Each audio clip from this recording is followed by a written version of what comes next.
안녕하세요. 작은 과일 가게를 운영 중인 30대 여성입니다. 처음부터 사업을 했던 건 아닌데 남편과 어머님이 이렇게 제 인생을 바꾸어 놓았네요. 후회는 없어요. 이 일을 시작하지 않았다면 지금도 하루하루 남편과 부딪혀가며 스트레스 받아가며 그렇게 살았을 것 같거든요. 그러니 그런 생각을 하면 지금 저에게 주어진 이 시간에 감사할 뿐이지요. 님이라는 글자에 점 하나만 찍으면 남이라더니 어쩌면 노래 가사도 그렇게 잘 썼는지 살다 보니 저에게도 남편은 더 이상 님이 아니라 남보다도 못한 사람이 되었어요. 하지만 편의상 일단은 남편이라고 부르겠습니다. 남편하고는 지인의 소개로 만났어요. 남편 쪽에서 먼저 결혼을 전제로 한 여자를 소개받고 싶어 했고 그 이야기를 전해 들은 제 지인이 다리를 놔준 거였죠. 저도 결혼 생각이 아예 없던 것은 아니기도 했고요. 그래서 싫은데 억지로 나간 자리였다 그렇게 말은 못하겠습니다. 못 이긴 척 나간 자리였다고 설명하면 적당하겠네요. 소개팅을 처음 해보는 건 아니었지만 그래도 예전과는 달리 이번엔 결혼 전제였으니 긴장 아닌 긴장이 되대요. 그래서 제 나름대로 평소와는 달리 화장도 좀 하고 옷도 예쁘게 차려입고 나갔어요. 그리고 약속 장소에 도착하니 누가 봐도 저만큼이나 긴장해 있는 남편이 먼저 도착해 저를 기다리고 있었죠. 이후로 서로 어색하게 인사를 나누고 남편의 주도로 대화가 이어졌는데 이혼한 마당에 이런 이야기를 하기도 좀 우습지만 시간이 어떻게 흘렀는지도 모를 만큼 말이 잘 통했어요. 그래서 커피까지 마시고도 서로 아쉬워 헤어지지 못하고 맥주 한잔 하자며 장소를 옮겼고 3일 만에 두 번째 만남을 가졌죠. 이후로 저희는 정말 말 그대로 서로에게 불이 붙어 2주 만에 정식으로 사귀는 사이가 되었습니다. 나이 30이 넘어 결혼을 전제로 한 만남이다 보니 저희는 연애 시작부터 서로에 대해서 뿐만 아니라 서로의 가족이나 직장에 관해서도 많은 이야기를 나눴어요. 사실 친구들을 보니까 연애할 땐 서로 좋아서 서로만 생각하다가 결혼을 앞두고 이런저런 조건이 맞지 않아 헤어지는 경우가 종종 있었기에 저는 그런 실수는 하지 말아야지 싶었거든요. 그리고 그렇게 알게 된 게 일단 남편의 경우 부모님 두 분 다 당시 60대 초반으로 아버님은 회사를 다니신다 했고 어머님은 전업주부라고 했습니다. 그리고 밑으로는 3살 어린 여동생이 있다고 했죠. 듣기에는 정말이지 지극히 평범한 가정이었어요. 또한 남편이 말하길 자기 부모님은 노후 준비가 다 되어 계시다며 자기는 전혀 신경 쓸 게 없다고 했으니 결혼 상대로는 대단히 좋을 것도 아니었지만 그렇다고 딱히 걱정할 것도 없다 싶었달까요? 그리고 제 친정 또한 상황이 크게 다르지는 않았습니다. 친정아버지는 여전히 직장 생활을 하고 계셨고 친정어머니도 이모와 함께 반찬 가게를 하고 계셨으니까요. 노후 또한 제가 걱정할 건 하나도 없었고요. 그런데 1년 반의 연애 끝에 정식으로 결혼 이야기가 진행되면서 황당한 사실이 하나둘씩 까발려지기 시작했습니다. 시작은 아버님의 회사였어요. 당시 남편은 아버님이 모 회사의 고문 같은 역할로 계시다고 했는데 그건 정말이지 부풀린 수준이 아니라 아주 새빨간 거짓말이나 다름이 없었습니다. 아버님은 실은 지인의 사무실에서 사무보조 정도를 해주는 수준이셨는데 그마저도 지인이 나오지 않아도 된다고 하는 걸 아버님이 억지로 나가고 계시던 상황이었거든요. 하지만 남편은 그저 아버님 자존심을 지켜드리고자 살짝 뻥튀기를 한 것뿐이라며 오히려 저더러 그 정도도 이해를 못 해주냐고 적반하장으로 나오는 게 아니겠어요? 그래서 그럼 도대체 시부모님 두 분은 무슨 돈으로 생활비를 대시냐니까 그건 제가 걱정할 게 아니래요. 어쨌든 노후 준비가 되어 있는 건 사실이라며 자식들한테 손 벌리고 그러실 분들은 아니라면서 말이죠. 친정에서는 이 사실을 아시고는 솔직히 많이 황당해 하셨어요. 아버님의 직장이 문제가 아니라 남편이 어쨌든 고의로 저를 속였다는 게 문제라고 하시면서요.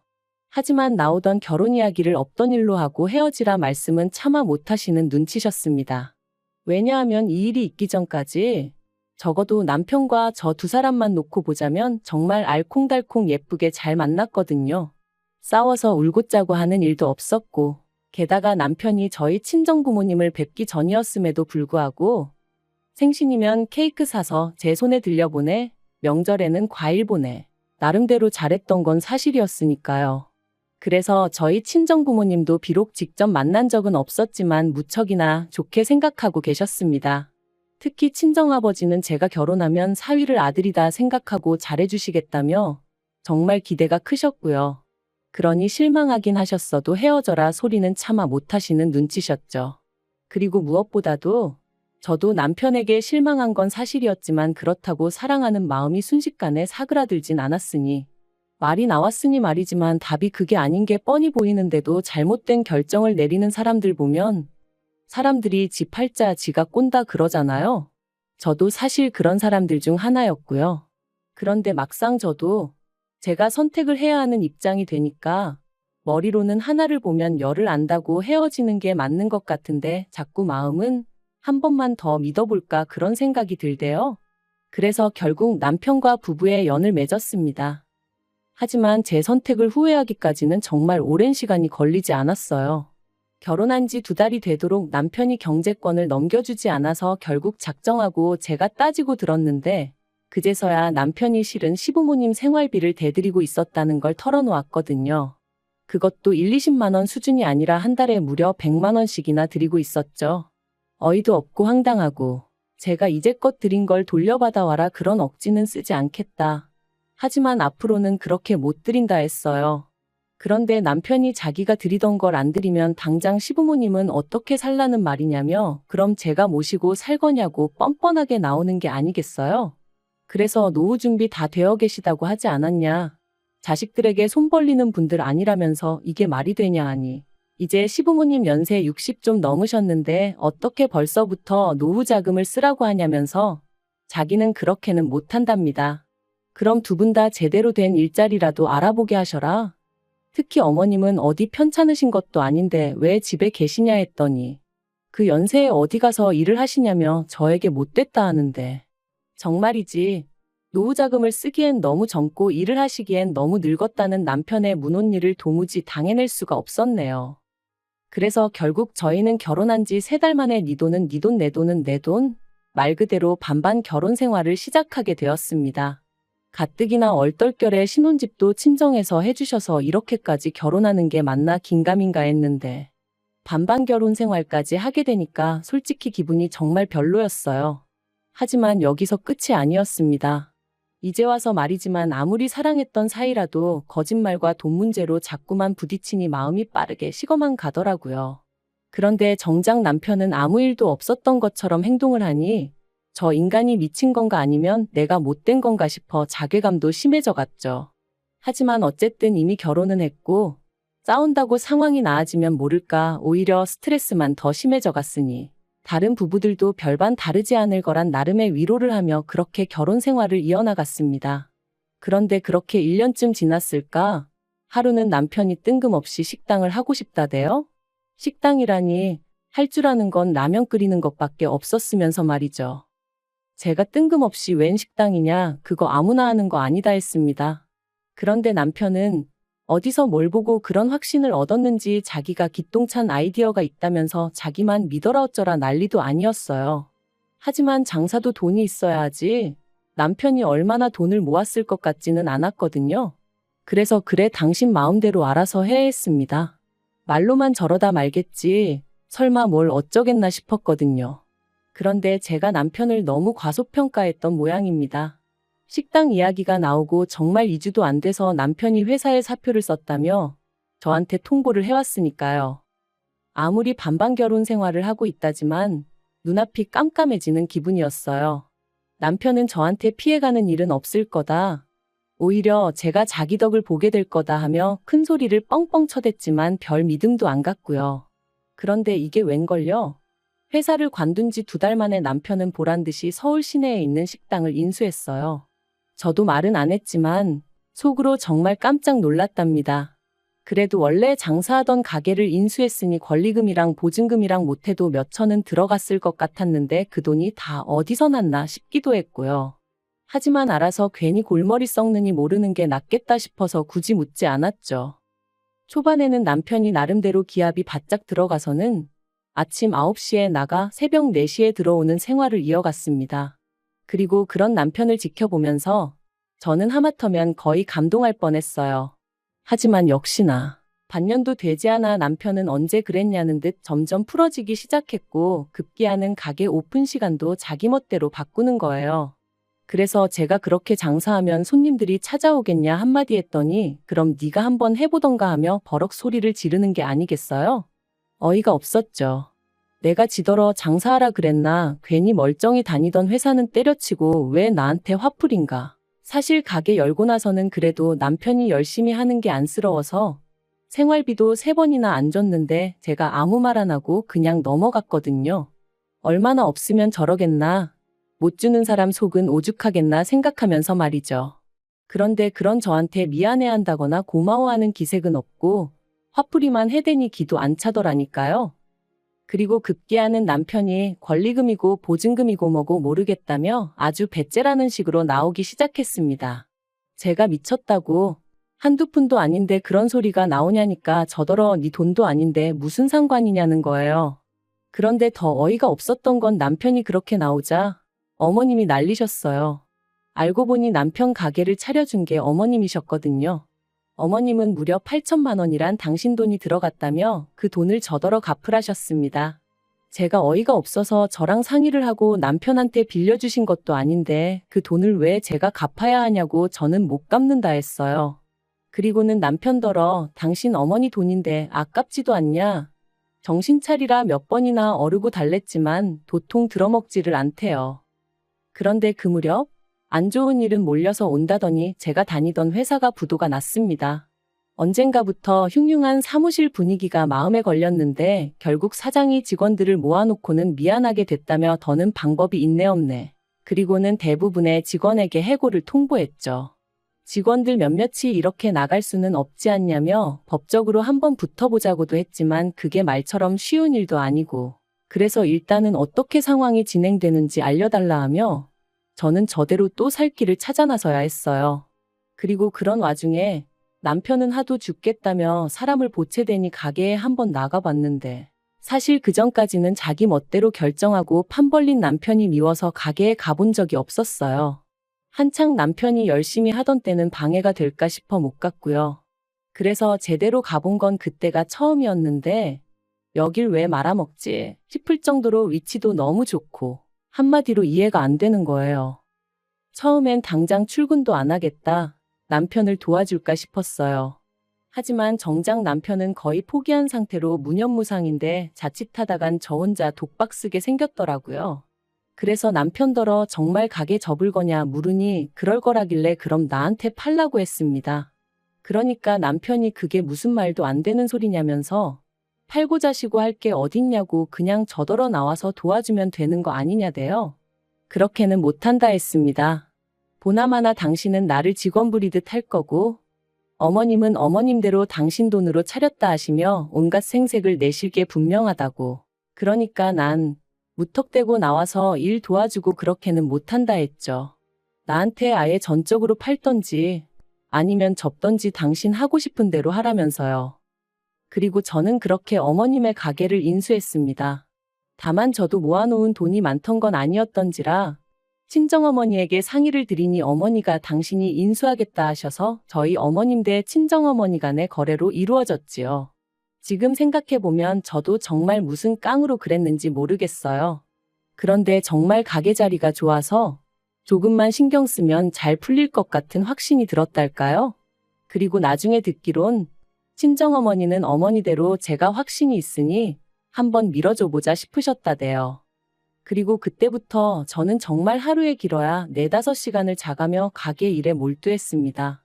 남편은 회사가 많은 동네니 무조건 술집을 해야 한다며 그 작은 공간에 빡빡하게 테이블을 밀어넣고 술을 팔았지만 일단 제대로 된 안주도 없지 그렇다고 술이 싼 것도 아니지. 게다가 근처에는 이미 터줏대감처럼 자리 잡고 있는 괜찮은 술집들이 너무 많았거든요. 그래서 저는 과감하게 그 공간을 과일가게로 바꾸어 버렸어요. 저도 그랬지만 직장인들 대부분이 아침 먹을 시간도 없이 출근을 하는데 그럴 때 바나나라던가 사과 하나만 있어도 살 것 같거든요. 아무튼 나머지는 제 사업 비밀이라 더 말은 못하겠습니다만 과일 가게로 바꾼 건 정말 신의 한 수였어요. 제 예상보다 훨씬 더 많은 손님들이 아침 출근길 때만이 아니라 점심때 찾아오기도 했고 또 자취하는 직장인들도 많이 찾아왔거든요. 그래서 어떤 날은 과일이 없어서 못 파는 날도 있었다니까요. 그리고 그렇게 저는 단 1년 만에 친정어머니에게 빌린 돈을 모두 갚았을 뿐만 아니라 제 차도 뽑았는데 그걸 보고 남편이 어지간히 배가 아팠던 모양입니다. 참고로 이 무렵에는 남편이 역시 공무원이 제일이라며 공무원 공부를 하고 있었고 자기가 부담해야 할 생활비도 하루 이틀 밀려주기가 일쑤였던지라 따져보면 못해도 3분의 2는 제가 부담했을 거예요. 하지만 여기까지는 그래도 어쨌든 제 남편이니 이해하고 안고 가려고 했습니다. 그런데 그런 제 마음도 모르고 하루는 어머님이 제 과일 가게에 찾아오셔서는 남편에게 다 들었다며 제 가게를 내놓으라시대요. 처음부터 자기가 제 꼼수에 넘어가 안팔 가게를 팔았다면서 말이죠. 황당하고 어이가 없어서 그게 말이 되냐 했습니다. 정당하게 값 치르고 제가 인수한 제 가게니 억지 쓰지 마시라 했고요. 하지만 어머님의 억지에 이어 남편까지 저를 달달 볶기 시작했어요. 급기야는 한다는 말이 너는 이제 나름대로 노하우도 있고 그러니 어디 가서 새로 열어도 잘할 수 있지 않냐면서 자기도 자기지만 어머님이 저 때문에 얼마나 소가리를 하시는지 아느냐고 며느리가 돼서는 그러면 안 된다나요? 그리고는 며느리도 자식인데 어머님한테 효도는 못할 망정 이건 어머님 노후를 가로챈 거나 마찬가지네 어쩌네. 또 뭐라더라 자기가 언제까지 이렇게 공부를 해야 하냐. 자기도 집안에서 존경받는 가장이고 싶다. 아무튼 말도 안 되는 소리를 끝도 없이 늘어놓는데 언제까지 들어줘야 하나 미치겠더라고요. 한편 어머님과 남편이 아무리 뭐라건 제가 들은 척도 안 하니 둘 다 방법을 바꾼 건지 한다는 소리가 제대로 된 보상을 해달라대요. 그리고 그 보상은 바로 현찰 1억이었죠. 뜬금없이 무슨 1억이냐 말도 안 된다 하니 어머님이 말씀하시길 그 가게를 저희 남편이 계속 붙잡고 있었으면 1년에 1억이 아니라 2억을 벌었을지도 모르지 않냐면서 앞으로도 매년 1억씩 달래요. 기도 안 차서 어머님 아들이 말아먹을 뻔한 거 제가 살려놓은 거 모르시냐니까. 사람이 살다 보면 슬럼프가 올 수도 있는 건데 그걸 기다려주지 못한 제 잘못이랍니다. 그리고 남편은 가만히 있었으면 제가 이혼까지는 생각하지 않았을지도 모르겠어요. 하지만 입만 살아가지고 어머님 옆에 딱 붙어서는 엄마 말이 맞다는 둥, 제가 너무한다는 둥, 너는 우리를 가족으로 생각을 안 하는 거냐, 그렇게 악착같이 니 거 내 거 따져야겠냐? 정말 해도 너무한다 싶더라고요. 그래서 제가 남편하고 이혼을 하면 했지 가게는 못 넘겨준다 아주 딱 잘라 말했습니다. 그리고 그 말 한마디를 어머님은 아주 그냥 너 잘 걸렸다 싶으셨는지 꼬투리 잡아 돈독이 올랐느니 어쩌니 하시더니 남편더러 이혼해라 이혼해 그러시는 거예요. 아마 저를 겁주려는 게 아니었나 싶은데 저도 약이 오를 대로 올라 있었는데 그런 말이 뭐가 무서웠겠어요? 그리고 역시나 제가 눈 하나 깜짝하지 않으니 어머님하고 남편이 더 당황해하더라고요. 그리고 저는 결국 지인을 통해 이혼 전문 변호사를 소개받았고 남편에게 이혼소장을 보냈습니다. 살살 어르고 달래서 협의 이혼을 할까 그 생각을 안 한 것도 아니었지만 아무래도 금전적으로 걸고 넘어질 게 분명해서 처음부터 깔끔하게 짚고 넘어가야겠다는 생각이었거든요. 아무튼 이후로 1년간의 지리한 싸움 끝에 저희는 완벽하게 남남이 되었어요. 어머님은 그런 와중에도 끝까지 위자료로 1억을 받아야 한다며 헛소리를 하셨는데 오죽하면 나중엔 남편 쪽 변호사가 그런 어머님한테 짜증을 다 내더라니까요. 그리고 이후로 저는 과일 가게를 하나 더 오픈해 지금은 비교적 덜 바쁘고 더 여유로운 생활을 즐기고 있습니다. 친정어머니의 서포트가 없었다면 아마 지금의 이 생활은 결코 누릴 수 없었을 테지요. 그래서 지금도 열심히 노력한 제 자신보다도 시작할 수 있는 용기를 주셨던 친정어머니에게 더 감사한 마음뿐이에요. 남편 소식은 원치 않아도 말 많은 지인 덕분에 조금씩 듣게 되는데 여전히 공무원 시험 공부를 하는 중이랍니다. 저희가 살던 집이 친정어머니 명의의 집이었다 보니 남편은 시댁으로 다시 들어갔는데 공부를 집에서 하는 통에 어머님도 신우도 죽을 맛인가 보다며 아주 지인이 혀를 차더라고요. 그러면서 저더러 저런 사람인 줄도 모르고 소개시켜 미안하다길래 아니라고 저도 한때는 좋은 사람이라 생각하고 결혼까지 했던 건데 누굴 탓하겠냐 그런 소리 하지 마시라 했습니다. 지금도 남편과 연애하던 시절을 생각하면 그리운 기억도 있고 솔직히 좋은 기억이 정말 많아요. 하지만 연애랑 결혼은 정말 다르다는 걸 이번 결혼 생활을 뼈저리게 느꼈네요. 왜 어른들이 그래서 양가 식구들도 살펴야 하고 가풍도 봐야 하고 수준이 비슷해야 한다고 말씀하시는지도 알게 되었고요. 아무튼 비싼 값 치르고 인생 공부했다 생각합니다. 아무것도 남지 않은 건 아니라 다행이라고 해야 할까요? 과거에 연연하지 않고 누군가를 너무 미워하는데 제 인생을 낭비하고 싶은 마음도 없어요. 지금처럼 앞으로도 저와 저를 응원해주는 사람들에게 감사하며 하루하루 열심히 살겠습니다.